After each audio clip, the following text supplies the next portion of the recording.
இன்னைக்கு வெள்ளிக்கிழமை டிமார்ட்ல 2 பொருள் வாங்கியாச்சு. காலையில முதல் வேலை அடுப்பே க்ளீன் பண்ணல. திறப்பு விழா பண்ணியாச்சு. ஒண்ணு ₹92 இன்னொன்னு ₹99 2 பேன் வாங்கியிருந்தோம். இது ஆக்சுவலி 420ன்னு போட்டிருந்துச்சு. இவ்வளோ கம்மியா இருக்கேன்னு சொல்லிட்டு எடுத்து தூக்கி ட்ராலியில போட்டாச்சு.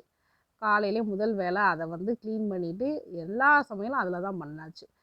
ஏன்னா வந்து புதுசாக வந்திருக்கு பார்த்தீங்களா, அதனால் அதையே யூஸ் பண்ணாலும் அதில் ஆம்லேட் போடுவது என்ன, பீன்ஸு சாதம் செய்வது என்ன, அந்த மாதிரி குழம்ப சுடு பண்ணுவது என்னன்னு காலையிலேருந்து இதிலே வேலை செஞ்சுட்டு இருந்தேன்.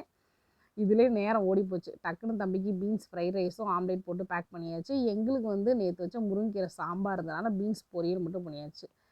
ஈவினிங் வந்து ஏதாவது ஸ்நாக்ஸ் பண்ணலாங்கும் போது கேரளா அக்கா வந்து நேந்திரம் பழம் கொடுத்துருந்தாங்க. அதனால் பழம்பொரி வந்து பண்ணியாச்சு. கொஞ்சம் மாவு எக்ஸ்ட்ரா இருந்ததுனால ப்ரெட்டில் அப்படியே வந்து பஜ்ஜி மாதிரி போட்டு சுட சுட சாயா வச்சு குடிச்சாச்சுங்க. ஈவினிங் வந்து வெள்ளிக்கிழமை அப்படிங்கிறனால அத்தை பூ போட்டு சாமி கும்பிட்டாங்க. எல்லாரும் கும்பிட்டு இன்றைக்கி நாள் சூப்பராக போச்சு. பை.